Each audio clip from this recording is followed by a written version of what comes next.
Hey everybody, welcome to the first edition of the Paydirt Bakery. My name is Jason. You can find me in the DraftKings lobby at ODog3221, affiliate of Paydirt.com. I'm joined here by longtime grinder and Paydirt OG, Pablo. Pablo, how are you? Doing well. Happy to be here. Excited to have NFL. Been a long wait. Yeah, I'm so excited. Yeah, it feels like just yesterday we were watching the Chiefs win the Super Bowl, and now we're back. We also have Jericho Shabazz with us too, aka Tribe, with us as well. Tribe, how you doing? Good. I'm good, man. Happy for NFL to be back. Happy it's Friday, and excited to talk through high level slate thoughts with you guys. Yeah, awesome, awesome. So, just so everybody knows what we're going to be really covering on this show weekly, we're going to have a guest on every single week. We're going to be walking through their perspective of the slate, the type of contest they play. We're going to go through some games that we want to maybe target, talk about some plays we like, and then at the end, in closing, we're going to talk about some of our favorite stacks, our chalk pivots, and some of our favorite fades too. So, it might get a little spicy at times. So, Pablo, take me through. I know that you're, a long time, higher stakes player. So how do you approach your usual Sunday slates? Yeah, so I think process is key, right? I try to be pretty consistent with how I approach every week in NFL. Admittedly, I'm sort of early in my process. I'm usually on around Thursday. I start to take a look at the game environments, pricing, kind of just get a feel for, you know, who's playing, what are some upside spots. Friday, I start to dive in a little bit, mess around with some bills, see kind of where the value's at. Saturday's when I really start to dive in and really try to build at least a few lineups I like. And then Saturday night, Sunday morning, we're fine to get to usually anywhere from 3 to 5 lineups. And, Jason, we've talked about this in the past, but I think it's important to understand how you approach a given a slate, but also kind of what your mentality is personally. How do you think about leverage, and what contests are suited for your style, right? So, as you guys know, I'm not that contrarian of a player. I like small field, and so I'm typically focused on smaller field, single entry three max, and that informs how much leverage I need, right? I always tell people you need a minimum amount of leverage to be able to win a slate. There's no max. I mean, that's kind of up to you in terms of risk tolerance, how much you want to take, but you need a minimum. If you don't have enough leverage to win, you're not playing right. And so I'm always kind of thinking through, okay, for my field size, for the things I'm focused on, what are the easiest pathways for me to get to the top? I love that. I love that. And that makes so much sense. And, just you being a presence in the Discord over the last few years, that's one of the things I really picked up from you is just, when everybody has this idea that you need to be so different all the time to catapult yourself to a top prize, when really in reality, based on the contest you play, you only really need to be different in maybe one or two spots, right? And as you play a larger field, that may increase or may not. Are you regged already for small field and 3 entry max single entries, or did you not pick your contests out yet? I've looked at them today just to see. I get a little paranoid with my stuff that it's going to fill real early. Sometimes it does. If people, especially week one, people get real excited and they reg a little bit early. I've taken a look. I'm not yet, but I'm usually looking at the kind of the cheapest stuff. I play a little higher entry fee, so the sort of smallest entry fee I'll play would be the spy or the double spy, the 200 and the 100. I'm more focused on the single entry 400 or 555. Occasionally, if I feel really good about my lineups, I'll get up into like the luxury box and stuff like that. But those are the contests I'm looking at, and my field size is usually in the 1 to 300 entry range. You got to be asking yourself, how many people am I trying to beat here? And it's easy to over leverage. I guess one of my feelings with NFL in general is that people tend to not correlate as much as they should. I like to find really good game environments and really try to correlate around those game environments. Try to even game stack if I feel really good about a game. The game, to some degree, is minimize the number of things you need to do to get right to win, right? So if you pick the right game and it blows out and you've got 5 players in that game, 6 players in that game, you really only need a couple spots to leverage to beat a couple hundred people. Makes perfect sense. That makes sense. And, speaking of the games that you like to target, what are some games that maybe you have your eye on that have already stuck out to you early in your process? Yeah, I'm kind of looking at 3 games that stick out to me in terms of a lot of players with upside. And I don't know that any of these are super sneaky. I think some of them are going to be less owned because pricing makes it more difficult to build around those game environments. I think Miami, Jacksonville has a very nice total, highest on the slate, 49 points.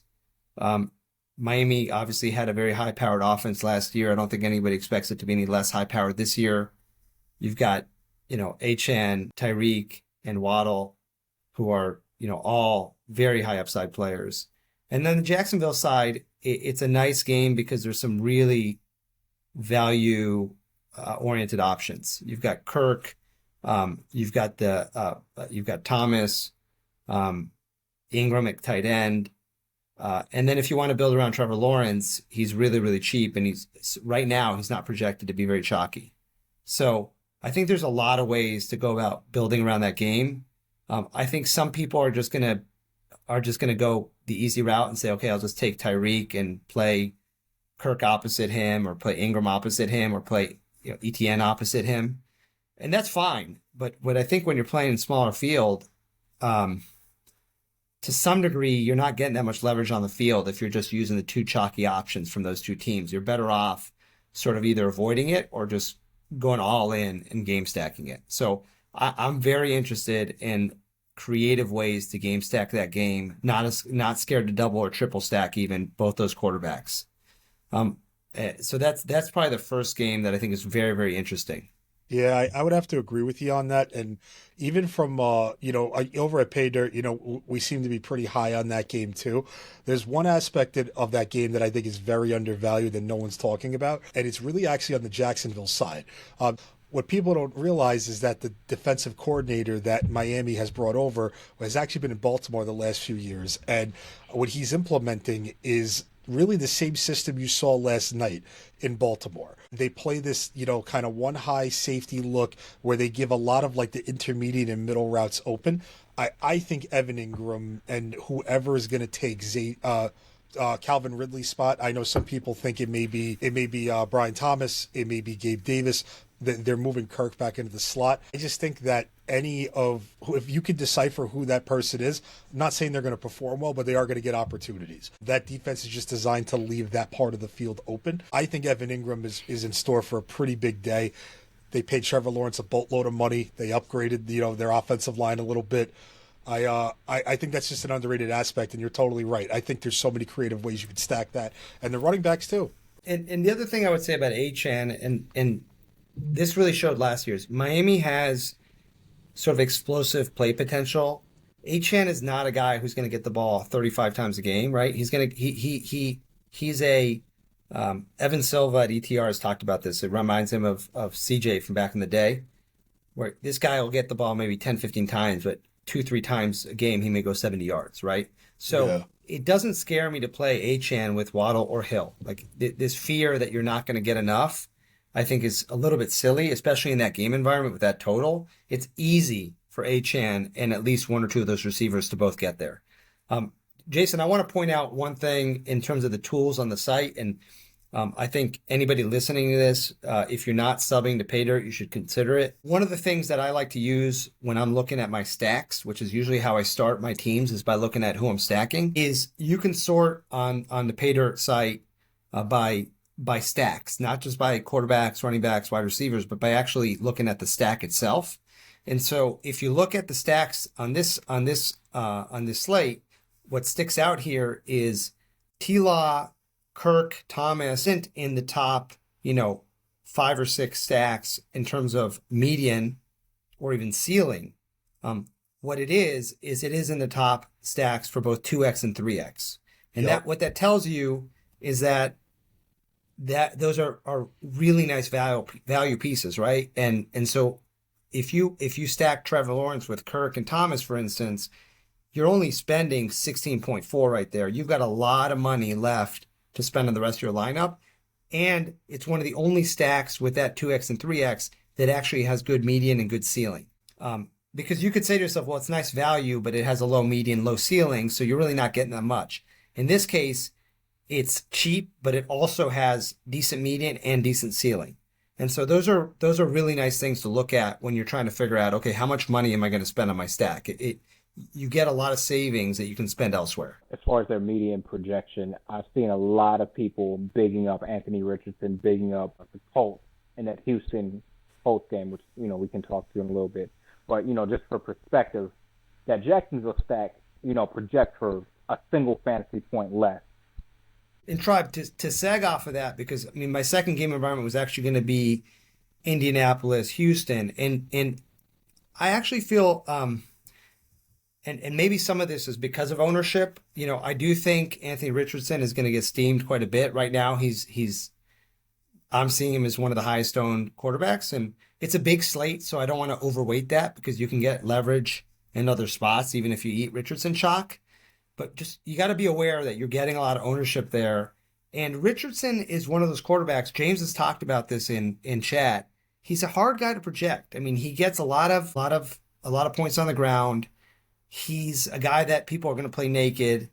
It's a little bit different than like a Trevor Lawrence, who, if you're getting him, he's bringing 2 or 3 receivers with him. He's not getting there without 2 or 3 receivers getting there. Richardson, I have no major issues with him, but as a game environment, I'm looking at that as more of a, single, skinny with a bring back. Or I think the more interesting way to play that game, because it's going to be so much less owned, is through Stroud. I just think those two things, the pricing on those guys and the fact that everyone's going to play A-Rich, is going to make Stroud stacks a lot less owned. And so I'd almost rather play Stroud either with Dell and Nico or some combination of those guys in Diggs. You can look at their tight ends as well and have a bring back and like Pittman. Then I'm attracted to playing, Richardson with the other way around. I just think you're going to get a lot of leverage playing it the other way around, and Stroud is more stack worthy than Richardson is. Yeah, I would agree with that. And to build on Tribe's earlier point about, it projecting, only slightly less Jacksonville, less than Indianapolis.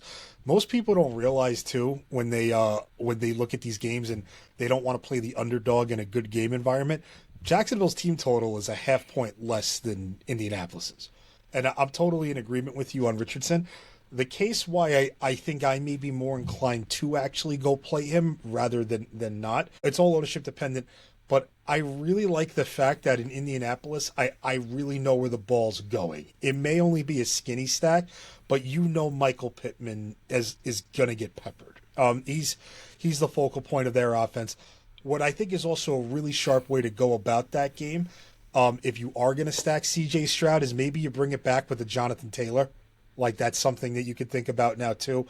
And I think that having a guy like Richardson that can get them down the field can set him up for more maybe goal line touches and stuff like that. You can get really creative, but I agree. I think that the GPP way for that game is to attack Houston as a stack first. And I think maybe more cash game build is more Anthony Richardson. And then just the third game that has stuck out to me, and can I guess? Can I guess? Go ahead. Yeah. I hope it's the same one as me, because this one is not a super high total. It's Washington, Tampa Bay. Yeah, I was going to say both Buffalo, Arizona, and also Washington, Tampa Bay. I think both those games are attractive for kind of different reasons. I think Buffalo, Arizona it's just a little harder for people to stack it because it's not as obvious, right? Like Jacksonville, you've got the T-Law stacks, or you get weird with Tua. I think A-Rich is going to be plenty owned. Stroud, I think maybe a little sneaky for the reasons we just talked about. But I sort of feel like sometimes the third or fourth highest total game gets a little bit overlooked. And Buffalo, Arizona still has a very high total. I mean, their Us. total is 47.5. The weather up there is not going to be bad, right? It's not wintertime yet in Buffalo. You still got Josh Allen, who's still Josh Allen. And people forget, I'm not like a Kyler truther in terms of real life play, but from a fantasy standpoint, he finished off pretty strong, right? And McBride has been priced way up. I wouldn't be that surprised if McBride is one of the chalkier tight ends this week. So I think that's an interesting game. I don't know that I would full game stack it. I think I'm more looking at minis. I think it's more interesting to think about some correlation in that game. I think there's some potential sneaky upside in some of the Buffalo guys. Someone's going to have to make up for the loss of Diggs. Shakir has been hyped a little bit this offseason as a guy who kind of fell into a good situation. Love him, by the way. He's a big target of mine this weekend, I think. Yeah, and then the other guy in Buffalo who I've been a fan of for a long time, I just think he's sort of a sneaky versatile player is Curtis Samuel. I mean, he can get there in a lot of different ways. You don't need to pair him with Allen. I mean, plenty of teams have used Samuel out of the backfield, right? And then I think James Cook is interesting too. I'm always a little bit nervous about Buffalo running backs. I don't know the way that they're going to use him is going to necessarily lead to a ton of upside, but he's not poorly priced. And in that game environment, I don't think it's a bad play. I think the Arizona side is a little bit tougher to predict, but probably given the stuff I'm focused on, Trey McBride would probably be the most obvious choice, understanding he's going to be a little bit more owned. To your point on Tampa Bay and Washington, it's interesting because you're right. From a total standpoint, it's not that exciting of a game. But from a pricing standpoint, there's a lot of interesting plays. I love every aspect of that game, man. Yeah. I really do. It's all priced. Any sort of upside is baked into the price, and I don't feel like I'm overspending on anybody in that game. I'm seeing Jaden Daniels as second owned QB behind A-Rich. I kind of don't believe that. I just don't. I don't think people are going to trust him in his kind of first ever game in the NFL. So it doesn't scare me that much off of him, and I think you can easily play him with McLaurin, who's pretty darn cheap and is going to have a major role now, right? I mean, given their offseason work, and on the opposite side, I think Rachaad White for sure will be super chalk. I can't say I think it's bad chalk. I mean, he's 6,300 against, as a favorite in a home game against a team that isn't expected to have a great defense. But I do think given him being so chalky, similar to your point on playing Taylor instead of Pittman, is if you play Godwin and or Evans instead of White, you're going to get a lot of indirect leverage on the field. Totally agree with you, especially when you know how most people view, how what ownership is dictated by too. They think that Rachaad White, workhorse running back, a home favorite, they think that, he's going to be the benefactor. When actually, I want to touch on this, and I actually want to jump back to the Arizona game because I got a rebuttal for you. It's spicy.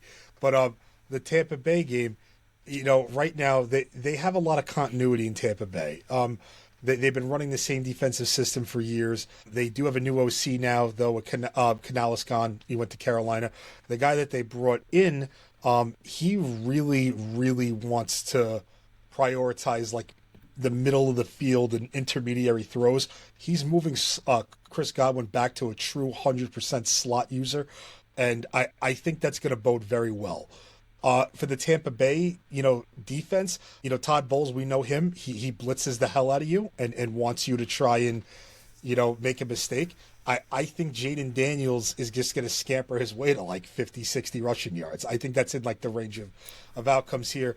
I also think that based upon Washington's defense, what they're going to do, they brought in a guy from Dallas, and they do a lot of single high looks, a lot of cover one, cover three. I think they're going to try to not let Mike Evans do what Mike Evans does. Are they good enough to stop it? Nobody knows. But yeah, I think Godwin's a pretty interesting way to go with that, that week. And I think if you're going to stack Tampa Bay, Stack Washington coming back with Godwin might be something that's cheaper and a little bit lower owned. Before you get to Arizona, Buffalo, the only other guy I'll bring up, just because it's kind of similar to Jaden Daniels in the fact that they're both rookies in their first game, is Caleb Williams. Yep. He's going to be owned, right? I mean, right now we're seeing at the quarterback, what I'm seeing, at least industry wide, is Rich at the top, Jaden, Caleb, and then there's a drop off. So I don't think Caleb is going to be that sneaky.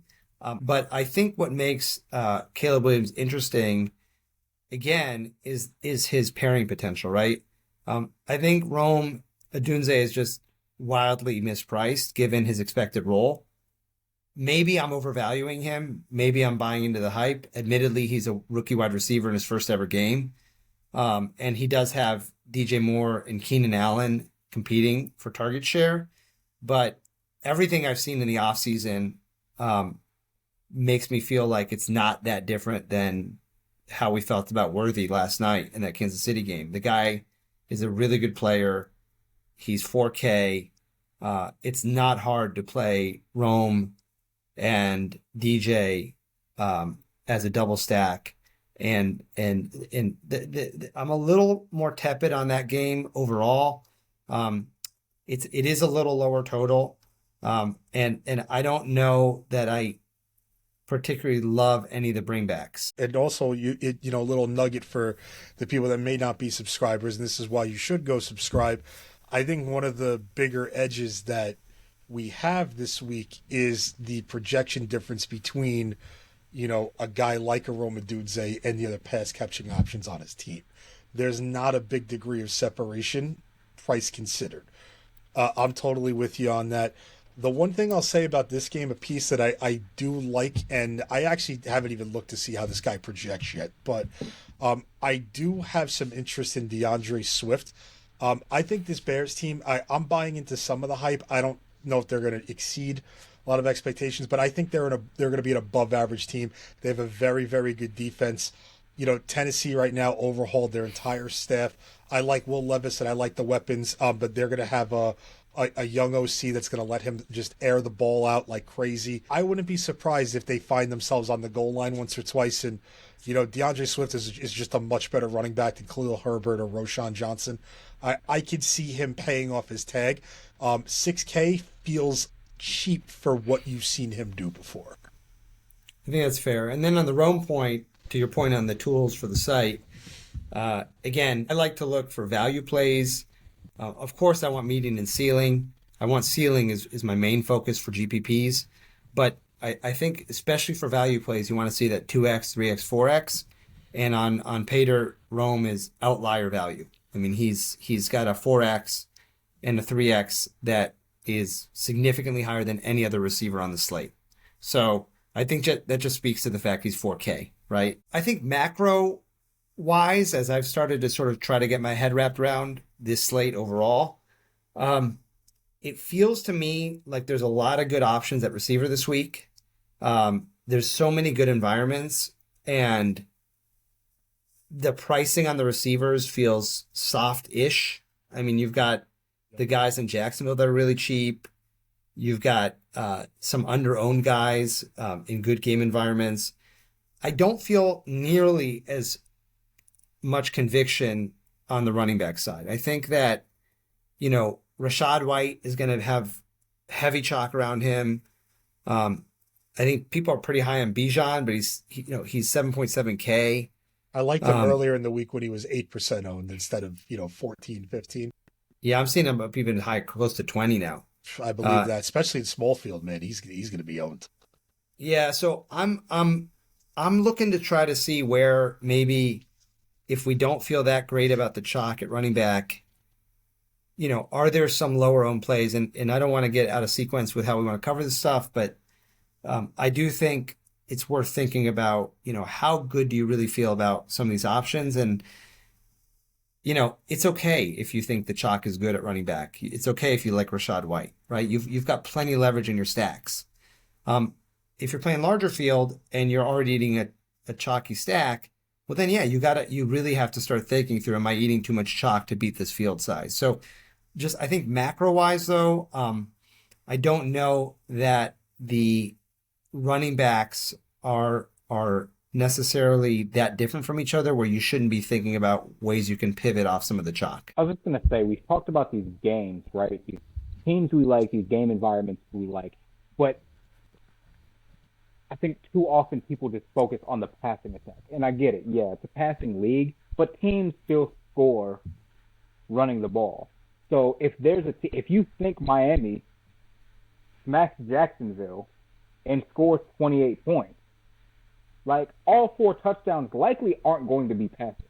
At least one of those is probably going to be a rushing touchdown. And we've talked about, Pablo, you mentioned they have that explosive running game. Like you could easily see like an explosive run that goes into the end zone. Similar thing, not to the same degree like Arizona. Like James Conner, they want him to be their guy. Like he catches passes. Like, yeah, you got, some threat there with Kyler Murray and his rushing upside. But I think there's some of these environments where if you like the team, you like the environment, you don't need to necessarily be scared off from playing the running back. Like it is viable if you are, playing it based on upside, right? You can stack a quarterback, his RB1, and a receiver. Most times when a team scores 28 plus points, right, and they go off, which is what you need for them to do in a GPP, especially large field, to bank anyways, generally the quarterback, the running back, and the receiver are all getting there. Yeah, price is, a thing. So I don't know that you go, top price receiver and running back on the same team. But looking at pricing this week, we just don't see a lot of that. Like you see a lot of these guys, right, where these running backs are priced in that same range as one of the receivers on that team, right? Mm-hmm. So, if it's between Mike Evans and Godwin with Baker, you could easily just flip one of Evans or Godwin with Rachaad White. And, I don't think you necessarily lose that much upside, in that route. Yeah, and Tribe, to piggyback off what you're saying about game environment and running game also getting there, I have no problem overstacking that Miami-Jacksonville game in any number of creative ways. I just want to point out, if ownership we're seeing today, Friday, sticks, I think Achan's ownership is egregiously low. I just think at 6,800 in that game environment with what he did last year, coming fresh, game 1, I think people are going to be asking themselves after the slate, how in the world some of these running backs were so much more owned than he was. I don't, again, to my point before, this guy can get there in 10 plays. He doesn't need 20 carries, 30 carries.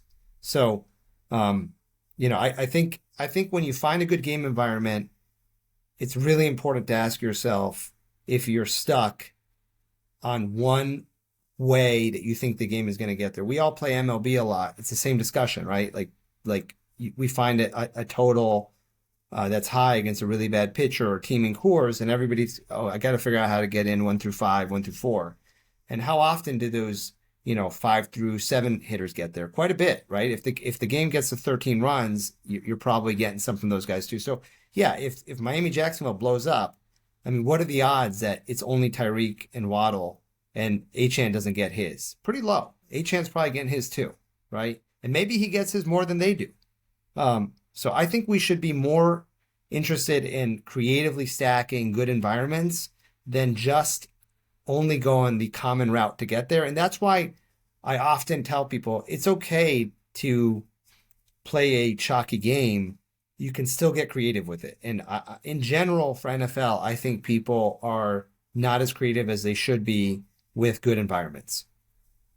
Yeah, I'm in lockstep with you really on that. And to piggyback off your point about the running backs, how you feel about the wide receivers, I actually feel a similar way about the running backs. These running backs this week, I don't think there's much of a difference between almost any of them. Like to me, it's more of I'm gonna use that as a pivot. Achan at 6,800, like Joe Mixon at 66 is probably going to get some ownership. You have James Cook at 6,900 that people are going to want to play in that environment. They're all projecting so similarly. The only outlier is Bijan, and he's the most expensive. So I do think that pivoting at the running back spot could be more beneficial. And at wide receiver, I think most of the value is in like the mid range, I guess you could say. Obviously, the hot top end guys project the best, but we have a bunch of really good projected wide receivers. One of them is kind of why, I'm really stuck on that Arizona game with Kyler Murray. You look at this guy in Marvin Harrison Jr., right? He's going to be the wide receiver 1 right now. He's 7,200. He's expensive. McBride's expensive. It's a stack that not many people are going to want to play because it's so prohibitive. But what have we seen from Kyler in the past? When he likes a target, he locks onto them. He peppers them, right? He did it with DeAndre. He did it with Hollywood Brown. He did it last year when he played with McBride. Now he has arguably the best wide receiver from a talent standpoint that he's ever had. And there's a lot of excitement there. I think that stack is kind of, if you go that route, that's probably where you go and eat the Rachaad White chalk. If you're going to go and stack that, you go take a piece from another good game environment that's a little higher owned. I think a very sharp way to go. Kyler Murray, he's a 6-point dog on the road. His defense is going to give it up to Buffalo. He's going to have to throw. He does a lot with his legs. I like that stack a lot for a large field. Obviously, you cannot do it in a contest you play. You can't do that in the power sweep either. But yeah, if you're playing this like 20 entry $3 max like that Arizona stack is very firmly in play. Very firm. Yeah, I think that's a super sharp larger field play. I don't think it's crazy for smaller field. You're right. It's probably a little bit off the radar. It's a lot of leverage in your first stack, and you are eating some salary there because Harrison and McBride are so expensive. But again, to your point, that's going to make it really unowned, and that's interesting. I was going to say, I think you could eat that in smaller field, but to your point, like that's where you play Rachaad White. That's where you play the chalk.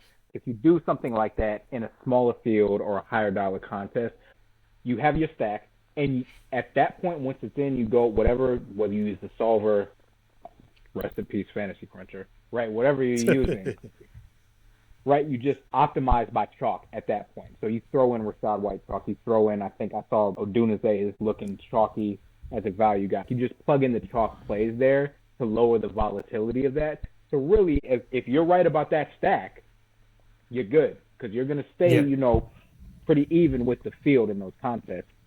With those higher owned guys. So speaking of on that point of leverage, when you're playing these super small fields, you know me in baseball, right? Like I am the guy where I take the popular stack and I just stack it a little unconventionally. That's kind of my style.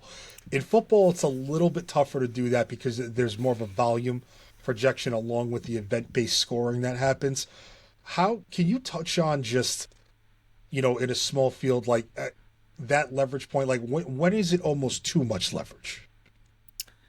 Yeah, I mean, I get this question not uncommonly because I think people are sometimes looking at my stuff and it's so much more of the, just play the good plays type approaches that people say, man, I really got off the beaten path here. You kind of just played the best plays and you won, right? One of the things that lets me do that is for NFL, I will typically play 3 to 5 lineups. And so I don't mind if 1 or 2 of my lineups are a little chalkier because I feel like I'm giving myself the ability to get a little weirder with one or two of the other ones, right? It is a feel thing. I mean, to Tribe's point and to your point on Kyler, it's kind of I try to think of myself total lineup leverage. So I kind of have an internal thermometer saying to myself, all right, I'm already playing this weird double stack quarterback that no one's going to play in my stuff. So it's okay if I eat Rachaad White. It's okay if I play Rome as a chalky guy. I'm not necessarily trying to force in chalk, but I'm less averse to doing it if I think it's good chalk. NFL gets some very shaky chalk, and it's a little easier as the weeks go by. A lot of it has to do with injuries. We've all seen the cheap running back as a dog in a bad away environment that gets steamed up because of their price. That's probably the most egregious example we see week to week. But I think in general, you got to be asking yourself, okay, where are my points of leverage? The easiest way to get an NFL is through your stack. You stack and then get weird with your minis or get weird with your, with some of your one-offs. And so, I know it's kind of like a vague answer, but at the end of the day, you should be able to look at your lineup and say, okay, this is chalky, but I have enough leverage in these other points where this can still beat the crowd. Makes sense. That makes sense. And so, Pablo, with that said, run us through some of your favorite stacks. I want to hear, tribes as well. I'm going to give mine, but overall slate view. I know you have a few more days to go through your process, so subject to change for all you people out there that are going to, call us frauds if we don't play who we're saying. Who are some of the stacks that are your favorite so far? Yeah, I mean, again, I'm going to target that Miami-Jacksonville game. I may have two different game stacks in that game. I just think that the pricing on the Jacksonville side makes it so easy, and there's so much big play potential that Miami has, where people are going to either just play Tyreek or just maybe play Achane, although he doesn't look that owned, that it's still going to be relatively under-owned as a game stack as opposed to playing those minis or those one-offs. So after that, I think I don't mind A-Rich skinnies, but I think I'm going to think through ways to build around Stroud. I think it's just going to be so much less owned than the Richardson approach that you're going to get a lot of leverage on the field. You just have to be creative about the way you do it because he's so expensive. And then if you want to play Nico with him, you're really going to have to get some good value pieces in there. Makes sense. And what about you, Tribe? What are your favorite stacks so far this week? I am kind of off the board with a few of them. My dummy build is actually, you mentioned all three of these guys a few times, was a bear stack, right, with Caleb Williams. You don't clean house and draft this guy number one to have him hand the ball off to Khalil Herbert or whoever else is in the backfield. And they're cheap, right? They're cheap. I don't have any faith whatsoever in Tennessee's defense. So I like it. And I mentioned it. I'm really into the running back, receiver, QB type of stack. So, with DeAndre Swift there, I'm just figuring out how to do that. So that was one that jumped off the page when I looked at week one salaries came out on DK. That was when I was looking at. Tampa Bay is another one. This one actually ownership has come up.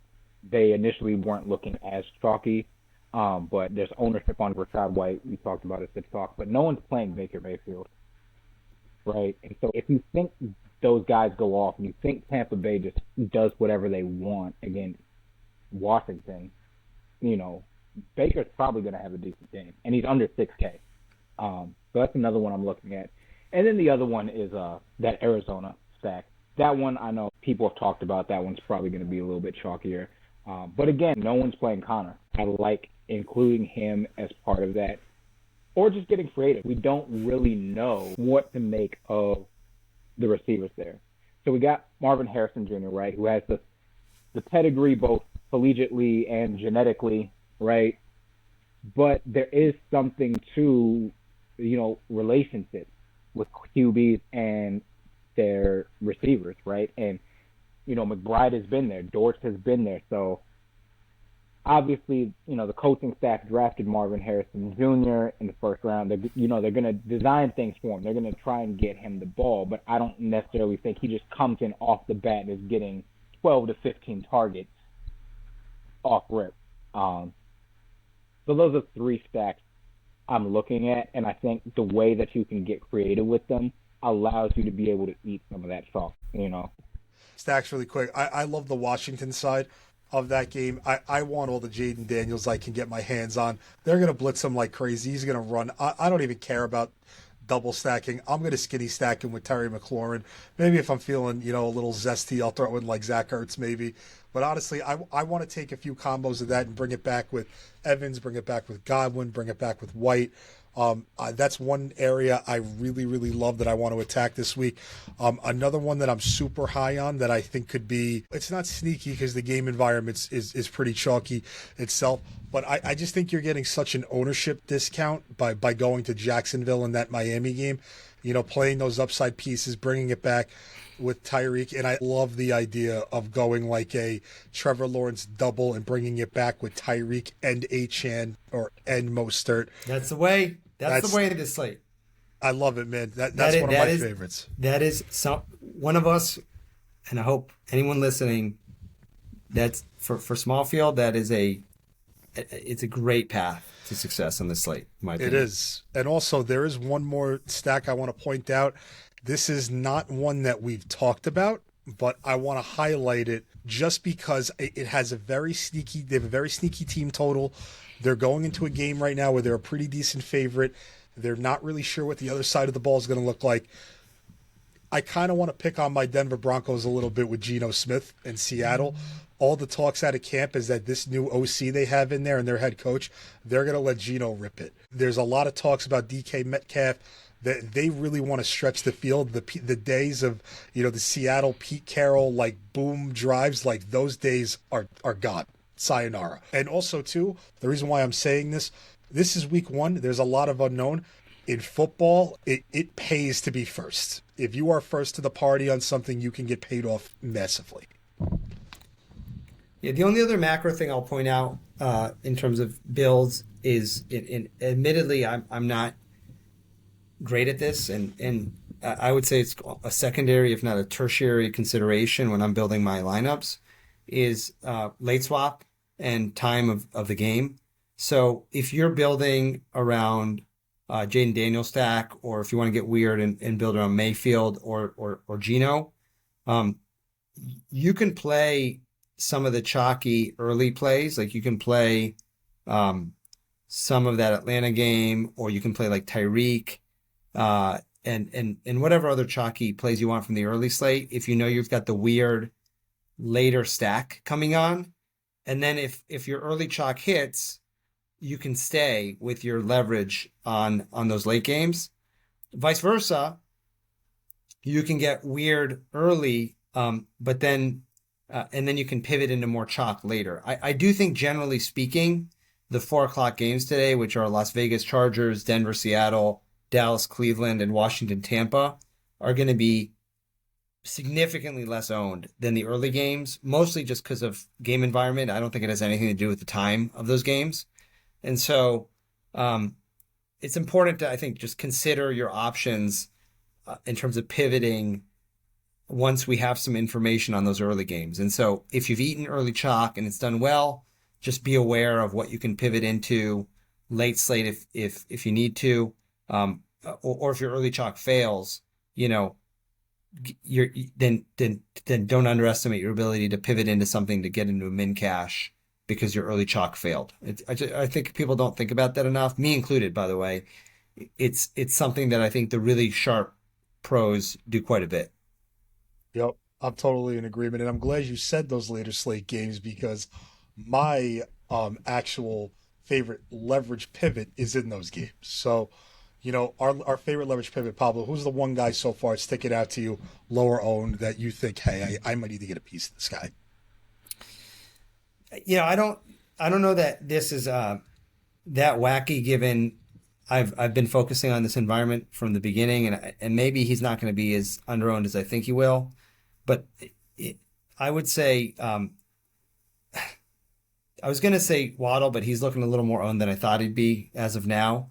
So I'll go Achane. I just think, to me, at his price in that game environment, it's crazy to me that he's right now projecting to be like the 10th most owned running back. I feel like he should be the 3rd or 4th highest one. One of my favorite leverage plays of this slate is coming in the late game hammer. We saw this matchup last year towards the end of the season. His team's not going to be that competitive this year, but I do think that this is a game that I actually even like them as a bet at +3, +3.5 if you could find them. I kind of want some Devontae Adams. He's going up against the Chargers.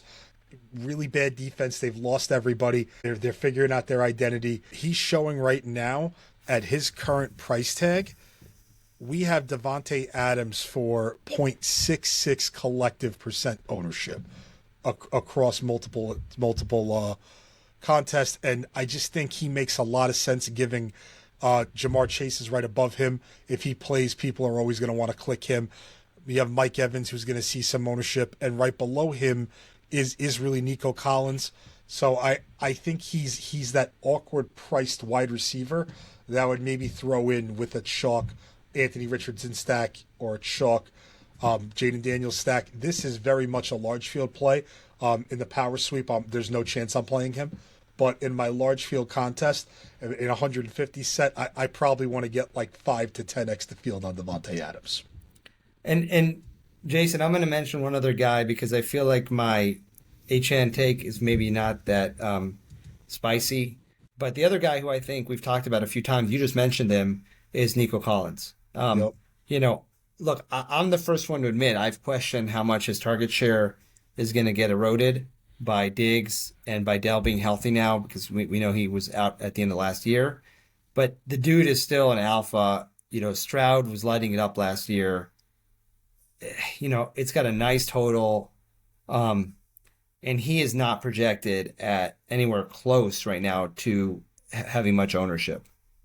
So, you know, to me, Nico is going to be one of those dudes who could take the, you know, the roof off the house here. He could have a huge game at very low ownership. I mean, you compare him right now, I'm seeing him as like the 20th most owned receiver, and ceiling wise, I would say he's at worst top 5 or 6 guy, right? You've got like Tyreek, CD, Devontae, yeah, we got him right Jamar after Chase if he's healthy. We got him right after, like, even projection wise, he's just right after.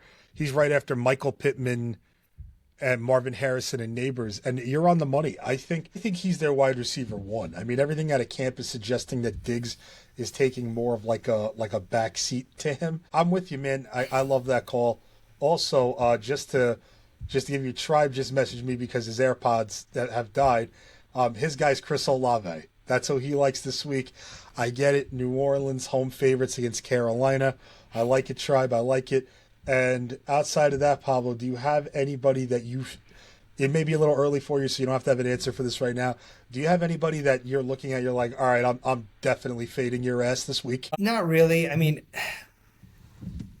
if I was outside of small field, I'd be pretty tempted to fade A-Rich. I mean, I just feel like he's going to get so much ownership, and I know he can get there.